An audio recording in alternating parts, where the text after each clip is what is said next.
É com grande satisfação que desta vez estamos na inovadora região do Cerrado Mineiro para apresentar nosso tradicional dia de campo. Mesmo em tempos de pandemia, não poderíamos deixar de apresentar nossas soluções inteligentes e tecnologias pós-colheita Paline Alves.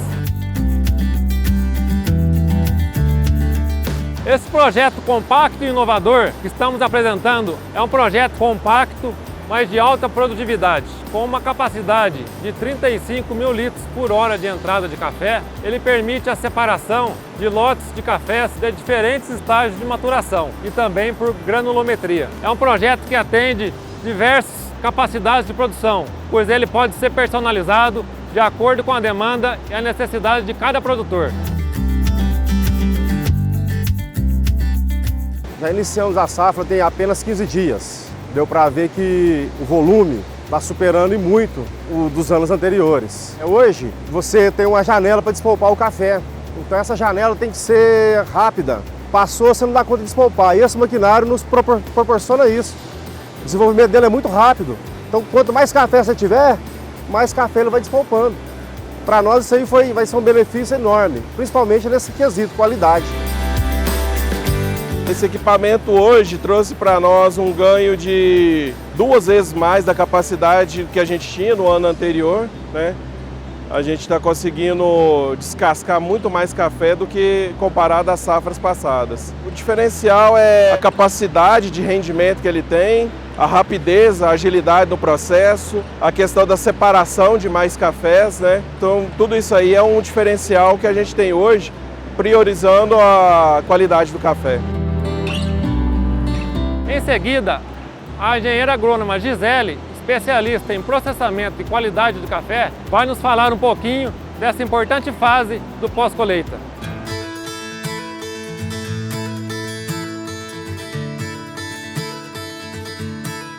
Olá pessoal, estamos aqui em mais um dia de campo da Paline Alves para falar um pouco sobre esse assunto que é tão importante e indispensável para o cafeicultor, que são as técnicas e tecnologias disponíveis na pós-colheita e qualidade do café.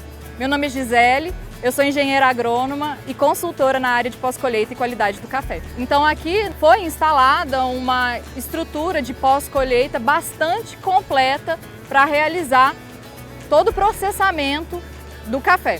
E eu vou comentar um pouquinho sobre essas diversas etapas que os frutos de café podem ser submetidos durante a pós-colheita e qual que é o impacto que esses equipamentos causam nos frutos, nos grãos de café. Assim que os frutos de café são colhidos na lavoura, existe uma recomendação que eles devem ser imediatamente enviados à estrutura de recepção e pós-colheita.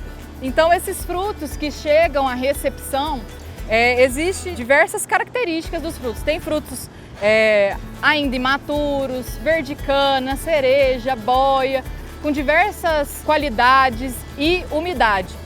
E também a presença de algumas impurezas, como gravetos, folhas.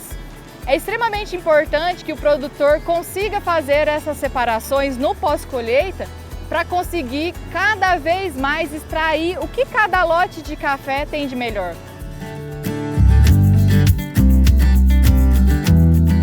O primeiro equipamento que os frutos de café são submetidos em uma estrutura de pós-colheita é o abanador.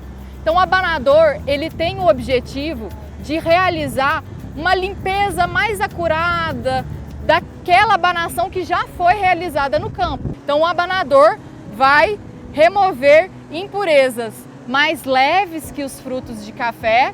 Então a gente consegue separar no abanador essa fração e depois do abanador a gente consegue separar através da bica de jogo essa fração com bastante gravetos e folhas da lavoura. Em seguida, após a abanação, bastante recomendável que os frutos de café sejam submetidos ao lavador. Ele tem o objetivo principal é separar a fração de frutos mais densos da fração de frutos menos densos. Então o equipamento tem esse nome de lavador e muitos cafeicultores acreditam que a função principal dele é lavar de fato os lotes de café.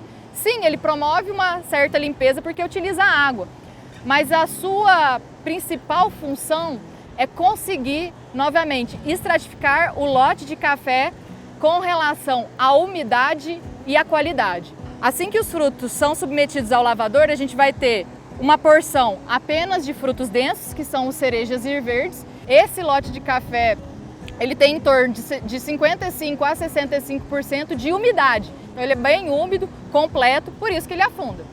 Em contrapartida, os frutos boia, essa fração ela vai flutuar no lavador e ser separada porque ela está mais leve. Então, por ter uma menor quantidade de água, eles são separados. Vão ter frutos como os passas que vão ter 40%, 45% de umidade e frutos já bem secos de 30%, 25% até 15% de umidade. Então, a grande importância de separar os lotes de café, primeiro, uniformizar a umidade do lote. Então, nas nossas condições aqui no Cerrado, normalmente, um lote de café cereja e verde, ele vai gastar em torno de 12, 13, 14, 15 dias para secagem completa. Já um lote de café boia é um pouco mais variável, mas de modo geral, 6, 7 dias para realizar a secagem completa. Quando eles estão todos juntos, a gente vai balizar a secagem pelo que está mais úmido. Quando eles estão separados, a gente consegue secar adequadamente, garantindo melhor homogeneidade dos lotes e liberando mais espaço no terreiro, que é fundamental para o produtor, melhorar a logística de secagem dos lotes de café. A porção de frutos cerejas e verdes que saem do lavador, ele pode ser submetido ao descascador, ao despolpador de café, para remover a casca e parte da mucilagem. Esse lote submetido ao despolpador remove a casca e fica com esse aspecto. É extremamente importante, principalmente para aqueles produtores que querem dar uma dinâmica maior aos processos de secagem, secar os lotes de café com uma velocidade maior. Por quê? Ao descascar, há a remoção da casca, mel, e ele cai aí para 45% de umidade. Isso tem um impacto direto na secagem. A água vai sair com uma facilidade muito maior porque não tem a presença da casca, que é a principal barreira à secagem do café. E outro aspecto é que ocorre a redução de volume. Então, ao descascar, o café reduz em torno de 25% até 30% em volume. A secagem do lote vai ser muito mais rápida, aliás.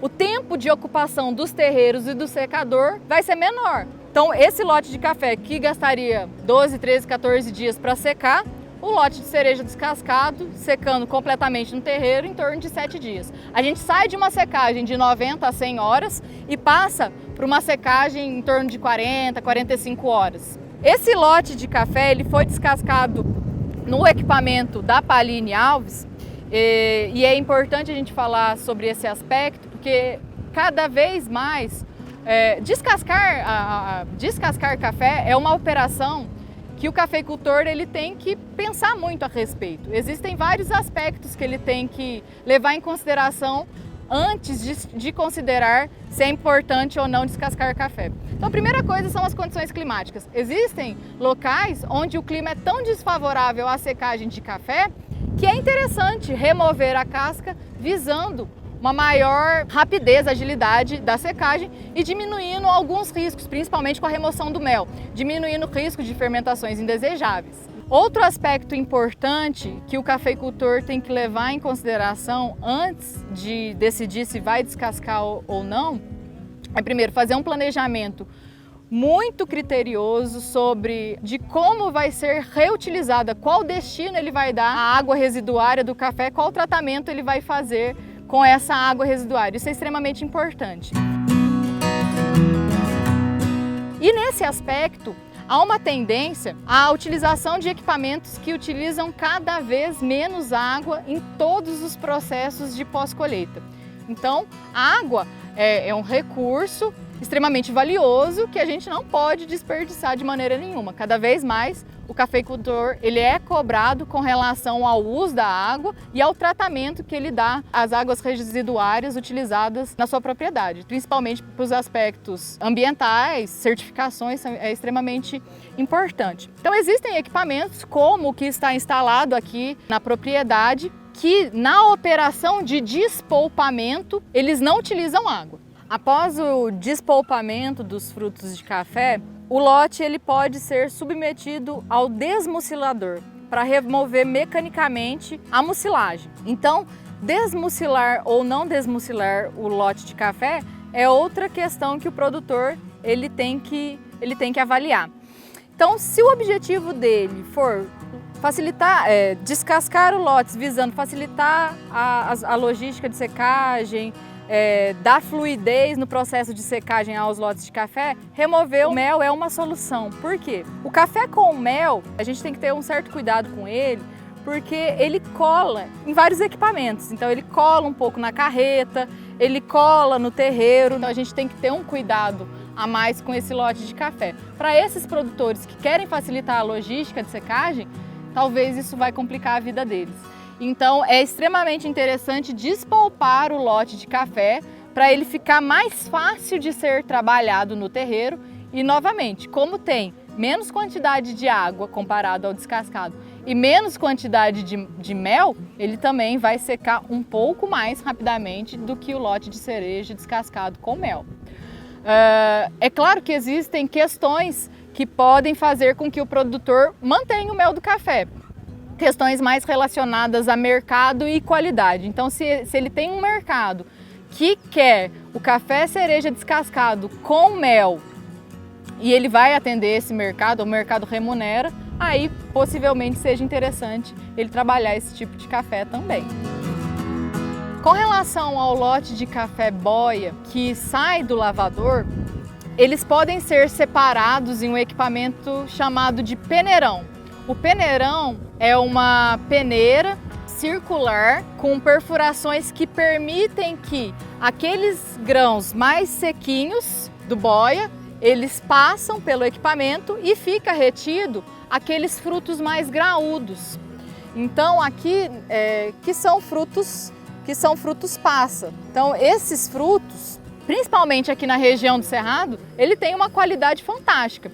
O coquinho, de modo geral, ele não tem tanta qualidade com relação aos frutos de café passa, que que podem apresentar uma qualidade superior. Então o peneirão consegue fazer essa estratificação. E ainda, se o produtor quiser, ele pode despolpar também o lote de café passa, tendo então a fração de passa descascado. A operação de separação hidráulica dos frutos de café realizada através do lavador, ela é fundamental para o produtor. Tanto para aqueles produtores que querem produzir cafés especiais, tanto para os produtores que estão focados em commodity. Por quê? Lotes que são muito desuniformes, ao final da secagem, quando o produtor determina o teor de água em torno de 10,8 a 11,2, isso é uma média.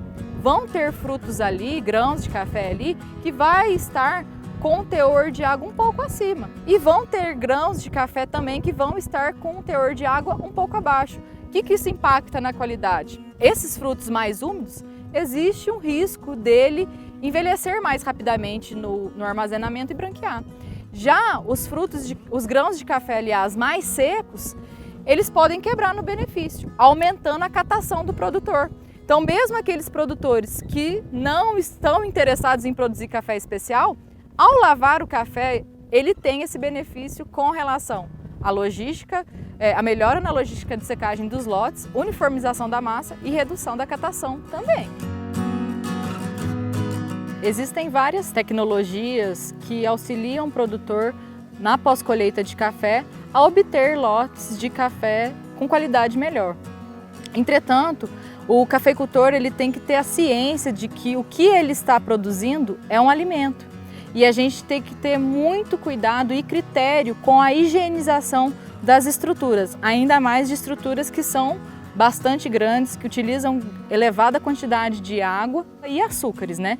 Que são o substrato que micro-organismos oportunistas podem utilizar de maneira a comprometer a qualidade dos lotes de café que passam por ali. Então é importante ressaltar que o produtor realize a higiene das instalações ao final do turno ou ao final do dia e, se possível, semanalmente, principalmente naquelas regiões mais críticas ou quinzenalmente, ele faça, além da higienização, a utilização de sanitizantes como hipoclorito de sódio, água sanitária, para remover qualquer fonte de inóculo e sanitizar também a infraestrutura. Nós falamos bastante sobre as etapas, né, algumas tecnologias existentes que o cafeicultor pode utilizar nas etapas de processamento do café. Mas é extremamente importante o cafeicultor saber que as etapas seguintes elas também devem ser realizadas de acordo com as boas práticas para a produção de cafés de qualidade.